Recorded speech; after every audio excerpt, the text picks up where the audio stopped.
उत्तराखंड में बहुत सारी नदियां हैं और हम सभी नदियों को एज अ सिंगल नहीं पढ़ सकते। इसीलिए हम एक बड़ा नदी तंत्र ले लेते हैं जिसमें बाकी की छोटी नदियों को हम शामिल कर लेंगे। इसी आधार पर उत्तराखंड में जो समस्त नदी तंत्र फैला हुआ है उसको हम मेनली 3 पार्ट्स में डिवाइड कर सकते हैं। पहला है भागीरथी अलकनंदा नदी तंत्र, जिसे हम गंगा नदी तंत्र भी कहते हैं। दूसरा है यमुना और टॉन्स नदी तंत्र और तीसरा काली नदी तंत्र। इस सीरीज में होंगी 4 वीडियोस जो इन 3 मेन पार्ट्स को डिस्क्राइब करेंगी। अब आप सोच रहे होंगे कि 4 वीडियोस और 3 पार्ट्स, तो 4 वीडियोस इसीलिए क्योंकि जो गंगा नदी तंत्र है वो थोड़ा बड़ा है और इम्पोर्टेंट तो खैर है ही। इसलिए हमने इसे 2 अलग अलग भागों अलकनंदा नदी तंत्र और भागीरथी नदी तंत्र में बांट लिया है।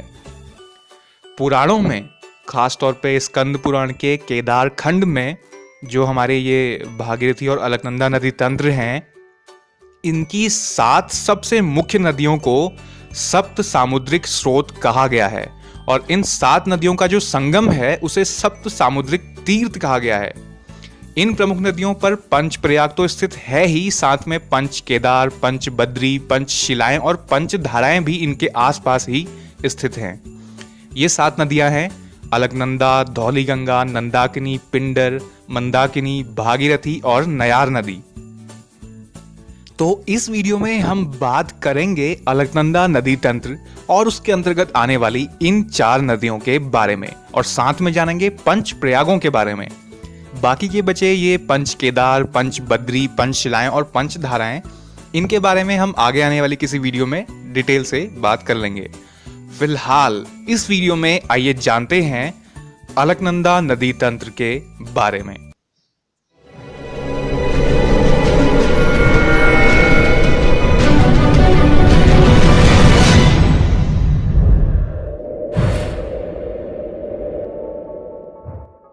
चमोली की उत्तरी सीमा पर बिल्कुल तिब्बत के पास स्थित हैं ये 2 ग्लेशियर्स, सतोपंथ ग्लेशियर और भागीरथी खर्क ग्लेशियर, जिन्हें अभी आप देख रहे हैं।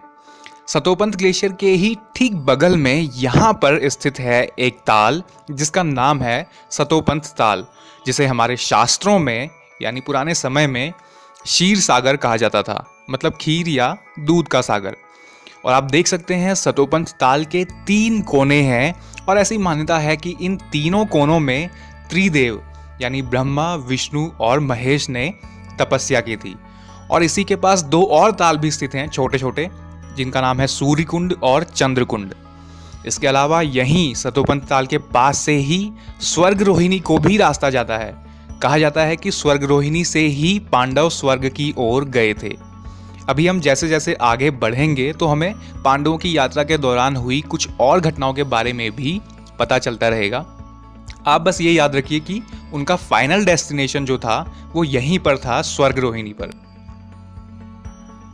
वैसे तो इसी सतोपंथ ग्लेशियर और सतोपंथ ताल को अलकनंदा नदी का उद्गम स्थल माना जाता है, लेकिन यहाँ से थोड़ा सा आगे जहाँ सतोपंथ ग्लेशियर और भागीरथी खर्क ग्लेशियर मिलते हैं, इसे अलकापुरी बांक या ग्लेशियर के नाम से जाना जाता है।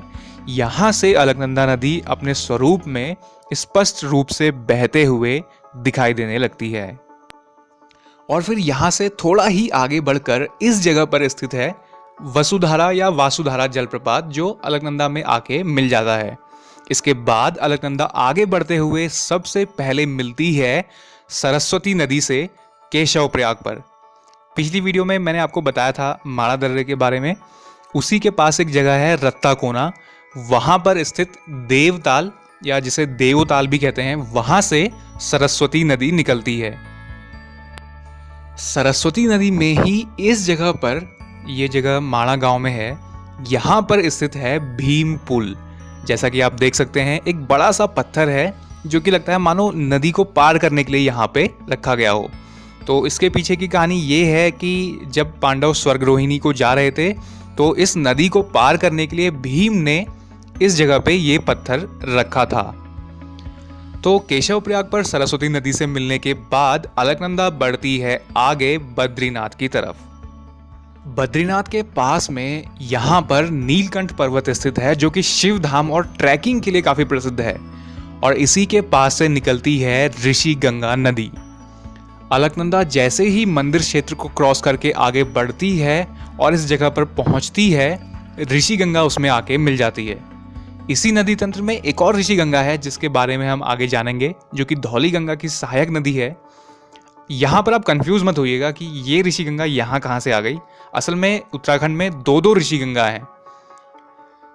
बद्री का तात्पर्य है भगवान विष्णु से, तो बद्रीनाथ मंदिर क्षेत्र की तलहटी से, मतलब हम कह सकते हैं उसके पैरों के पास से होकर यहाँ अलकनंदा नदी गुजरती है बद्रीनाथ में। इसीलिए यहाँ से आगे अलकनंदा को विष्णुपदी गंगा के नाम से भी जाना जाता है। इसके बाद आगे बढ़ते हुए अलकनंदा में कई छोटी बड़ी जलधाराएं आकर मिलती रहती हैं और फिर यहाँ से आगे अगला धार्मिक और ऐतिहासिक पड़ाव आता है हनुमान चट्टी। अब देखिए, हनुमान चट्टी भी उत्तराखंड में दो हैं। एक तो उत्तरकाशी जिले में है जहाँ पे हनुमान गंगा और यमुना नदी मिलती हैं। दूसरा है यहाँ अलकनंदा नदी के पास बद्रीनाथ रोड पर। यहाँ पर एक हनुमान मंदिर स्थित है जिससे जुड़ी हुई है एक प्राचीन कहानी। ऐसा कहा जाता है जब पांडव अपनी यात्रा के दौरान यहाँ से गुजर रहे थे तब भीम को रास्ते में इसी जगह पर एक बूढ़ा बंदर मिला जो कि रास्ते में अपनी पूंछ बिछाए हुए बैठा था। भीम ने उस बंदर से कहा कि कृपया अपनी पूंछ हटाइए और हमें आगे जाने का रास्ता दीजिए। बंदर ने कहा, मैं काफ़ी वृद्ध हो चुका हूँ, अब मुझ में शक्ति नहीं बची, इसलिए तुम इसे खुद ही हटा लो। भीम ने जब उसे हटाने की कोशिश की तो वो पूरी शक्ति लगाने के बावजूद उस पूंछ को बिल्कुल भी हिला नहीं सके।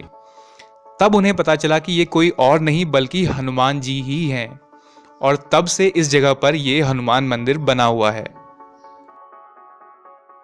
यहां से आगे बढ़ते हुए अलकनंदा पहुंचती है गोविंद घाट पर। यहाँ पर 82 किलोमीटर का सफर तय करते हुए लक्ष्मण गंगा आकर अलकनंदा में मिलती है। लक्ष्मण गंगा चमोली में ही स्थित हेमकुंड के पास एक ग्लेशियर से निकलती है और हेमकुंड के पास इसे हेमगंगा या भ्युंडार के नाम से भी जाना जाता है। यहाँ से थोड़ा आगे बढ़कर घंघरिया नामक जगह पर इसमें पुष्पावती नदी आकर मिलती है और फिर फाइनली गोविंद घाट पर लक्ष्मण गंगा अलकनंदा में जाकर समा जाती है। फिर यहाँ से आगे अलकनंदा बहते हुए पहुंचती है पंच प्रयागों में से पहले प्रयाग विष्णु प्रयाग पर। विष्णु प्रयाग में पश्चिमी धौली गंगा अलकनंदा से मिलती है। धौली गंगा भी दो हैं, एक तो ये है और दूसरी है पूर्वी धौली गंगा जो कुमाऊं क्षेत्र में बहती है। तो पश्चिमी धौली गंगा नीति दर्रे के पास धौलागिरी पर्वत श्रेणी के कुनलुग क्षेत्र से निकलती है और इसकी सहायक नदी, जो इसकी प्रमुख सहायक नदी है, वो ऋषि गंगा है। ये दूसरी वाली ऋषि गंगा है, पहली वाली हम ऑलरेडी पढ़ चुके हैं। ये वाली ऋषि गंगा निकलती है नंदा देवी पर्वत श्रेणी के पास से और पश्चिमी धौली गंगा से ये रैनी नामक जगह पर मिल जाती है। इसके अलावा भी पश्चिमी धौली गंगा की कुछ सहायक नदियां हैं जैसे गणेश गंगा, कियोगाड़ और गिरथी। बद्रीनाथ से नीचे विष्णु प्रयाग तक अलकनंदा को ही विष्णु गंगा के नाम से जाना जाता है, जैसा अभी हमने थोड़ी देर पहले जाना था। इसके अलावा जब मैंने अलग अलग बुक्स पढ़ रहा था तो मैंने ये भी देखा कि कुछ लेखकों का ये मत है कि विष्णु गंगा एक अलग नदी है जो कामेर पर्वत से निकलती है और पश्चिमी धौली गंगा में आकर मिल जाती है। इसीलिए कुछ जगहों पर पश्चिमी धौली गंगा को भी विष्णु गंगा कहा गया है। और विष्णु प्रयाग के इतिहास की बात करें तो ऐसा कहा जाता है कि यहाँ पर जो देवऋषि नारद थे उन्होंने विष्णु भगवान की आराधना की थी। इसके अलावा इस संगम के दोनों ओर जय और विजय नाम के दो पर्वत स्थित हैं। ये थोड़ा ऑड सा फैक्ट है, तो क्या पता किसी एग्जाम में पूछ लिया जाए कभी। पंच प्रयागों में से विष्णु प्रयाग एकमात्र ऐसा प्रयाग है जिसके आसपास कोई भी शहर या कोई भी गांव नहीं बसा हुआ है। सिर्फ संगम पर यहाँ पर एक विष्णु मंदिर स्थित है। विष्णु प्रयाग से आगे अलकनंदा बेहद संकरी घाटियों से होकर बहने लगती है और फिर अगले प्रयाग यानी नंद प्रयाग और विष्णु प्रयाग के बीच में कुछ और नदियां भी अलकनंदा नदी से आकर मिलती हैं, जो हैं बालखिल्य नदी। ये नदी तुंगनाथ रुद्रनाथ की पर्वत श्रेणी से निकलती है। इसके अलावा विरथी से निकलने वाली विरही गंगा और पाताल गंगा और गरुड़ गंगा भी अलग अलग स्थानों से निकलकर इसी बीच अलकनंदा में मिलती हैं। फिर अलकनंदा आगे बढ़ते हुए पहुंचती है पंच प्रयागों में से दूसरे नंबर के प्रयाग नंद प्रयाग पर। यह भी चमोली जिले में ही स्थित है और यहाँ पर नंदाकिनी नदी अलकनंदा से मिलती है। नंदाकिनी नदी त्रिशूल पर्वत के पास स्थित नंदा घुंटी से निकलती है। और नंदप्रयाग के बारे में ऐसी मान्यता है कि ये यदुवंश साम्राज्य की राजधानी हुआ करता था और यहाँ के राजा नंद ने एक बार एक बड़े से पत्थर पे, मतलब यहाँ जो संगम पर एक बड़ा सा पत्थर था, उसमें एक यज्ञ कराया था, जो कि बाद में इस मंदिर का, जिसे आप अभी देख रहे हैं, इसका नींव बन गया। यहाँ से आगे अलकनंदा नदी पहुँचती है कर्णप्रयाग पर। यह भी चमोली जिले में है और पंच प्रयागों में से तीसरे नंबर का प्रयाग है। इसे भी आप साथ साथ में याद करते हुए चलिए कि उत्तर से दक्षिण की तरफ प्रयागों का क्रम क्या है। तो यहाँ पर अलकनंदा नदी से आकर मिलती है पिंडर नदी, जो कि बागेश्वर जिले में स्थित पिंडारी ग्लेशियर से निकलती है। पिंडर नदी को पिंडर गंगा या कर्ण गंगा के नाम से भी जाना जाता है और इसकी प्रमुख सहायक नदी है दूधातोली श्रेणी की उत्तरी ढाल से निकलने वाली आटागाड़ नदी। पिंडारी नदी की एक खास बात यह है कि ये बाकी नदियों की अपेक्षा काफी तेज गति से और बहुत आवाज करते हुए बहती है। अब बात करते हैं कर्णप्रयाग के इतिहास की। तो ऐसी मान्यता है कि महाभारत में जो महादानी कर्ण थे, उन्होंने अपने पिता सूर्यदेव की यहाँ पर आराधना की थी और यहीं कुरुक्षेत्र का युद्ध खत्म होने के बाद श्री कृष्ण ने कर्ण का दाह संस्कार किया था। इसीलिए यहाँ पर ये कृष्ण कर्ण मंदिर स्थित है। इसके अलावा एक विशाल प्राचीन उमा देवी, मतलब पार्वती मंदिर भी यहाँ पर स्थित है। अब बढ़ते हैं आगे अगले और चौथे प्रयाग रुद्रप्रयाग की तरफ। तो मुझे इसमें बताने की जरूरत तो नहीं है कि ये कौन से जिले में स्थित है। रुद्रप्रयाग में मंदाकिनी नदी अलकनंदा नदी से मिलती है। मंदाकिनी नदी निकलती है केदारनाथ के पास स्थित मंदरांचल श्रेणी से और मंदाकिनी नदी की खास बात यह है कि प्रमुख नदियों में से केवल मंदाकिनी नदी ऐसी है जो अलकनंदा की राइट बैंक ट्रिब्यूटरी है। मतलब सिर्फ मंदाकिनी ही ऐसी है जो केदारनाथ की तरफ से निकलकर दाईं तरफ से अलकनंदा में मिलती है और ये क्वेश्चन पीसीएस में भी पूछा जा चुका है। इसकी प्रमुख सहायक नदियां हैं मधुगंगा और वासुकी।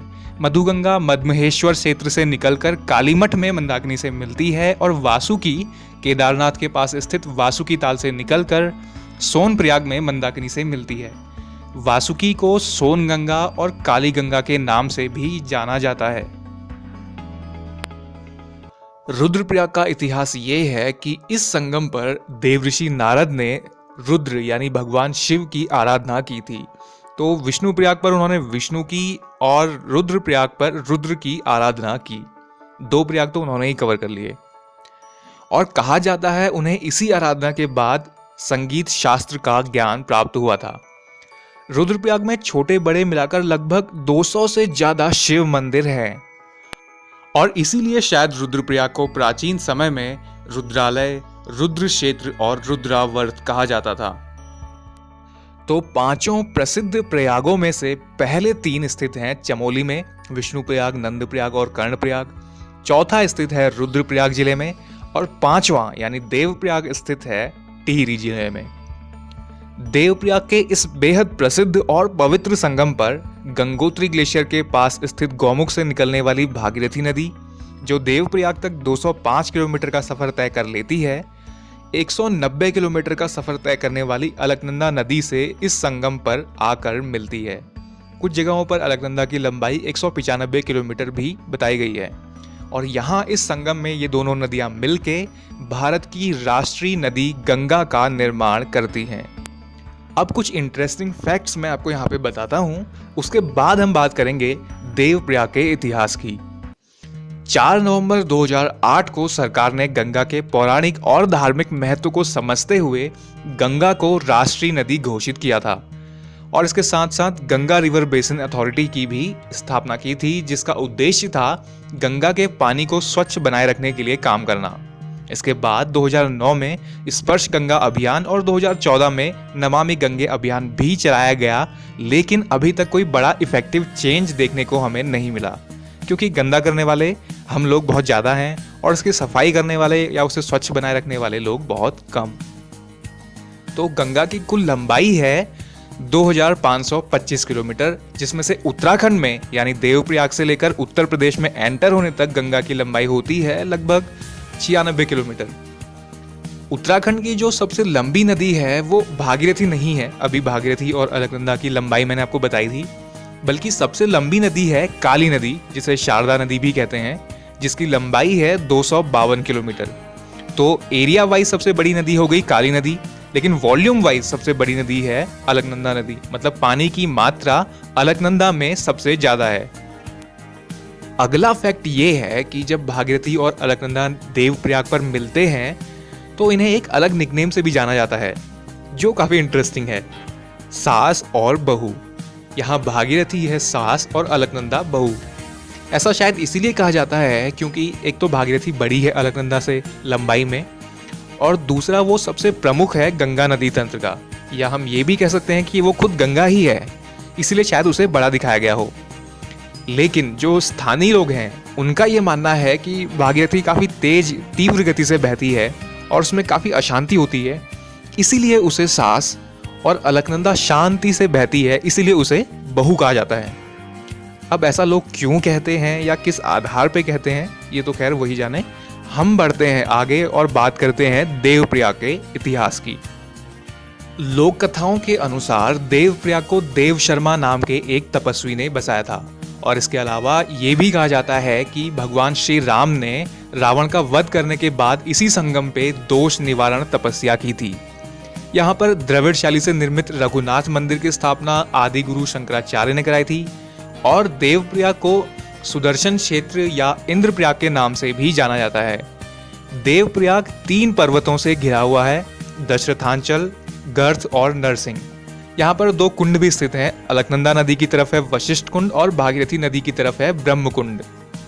ये सभी कुंडों और तालों के बारे में हम आगे आने वाली वीडियो में अलग से और डिटेल से बात करेंगे। एक और इंटरेस्टिंग इतिहास यहाँ का ये है कि ऐसा कहा जाता है आपको यहाँ यानी देवप्रयाग पर कोई भी कौवा देखने को नहीं मिलेगा। लोक कथाओं और जनश्रुतियों के अनुसार यहाँ एक बार श्री राम ने अभद्र व्यवहार के कारण एक कौवे को सजा दे दी थी। तब से देवप्रयाग में कौवे नहीं दिखाई देते या नहीं आते। अलकनंदा नदी तंत्र हमारा यहाँ पर हो जाता है पूरा। साथ साथ में सप्त सामुद्रिक स्रोत की इन 5 नदियों के बारे में भी इस वीडियो में हम जान चुके हैं। बाकी की बची भागीरथी और नयार नदी तंत्र, तो इनके बारे में हम अगली वीडियो में बात करेंगे। कंप्लीट गंगा नदी तंत्र को समझने के लिए आप अगली वीडियो देखना बिल्कुल भी मत भूलिएगा। और इस वीडियो से रिलेटेड जो भी इमेजेस वगैरह हैं मैं आपको हमारे फेसबुक पेज 8 अकेडमी में उन्हें प्रोवाइड करा दूंगा। इसका लिंक नीचे वीडियो के डिस्क्रिप्शन में दिया हुआ है, या तो आप वहां से चेक इन कर लीजिए या आप सिंपली फेसबुक पर 8 अकेडमी लिखकर भी सर्च कर सकते हैं। इस पेज को लाइक करके आप हमसे डायरेक्टली जुड़ सकते हैं, क्योंकि वहां पर हम जीके, करंट अफेयर्स और तरह तरह के पोस्ट करते रहते हैं। अगर आपको ये वीडियो पसंद आई तो प्लीज कमेंट करके हमें जरूर बताएं और लाइक, शेयर, सब्सक्राइब करना ना भूलें। फिलहाल के लिए इस वीडियो में इतना ही। मिलते हैं अगली वीडियो में। Thanks for watching. Stay connected, stay blessed.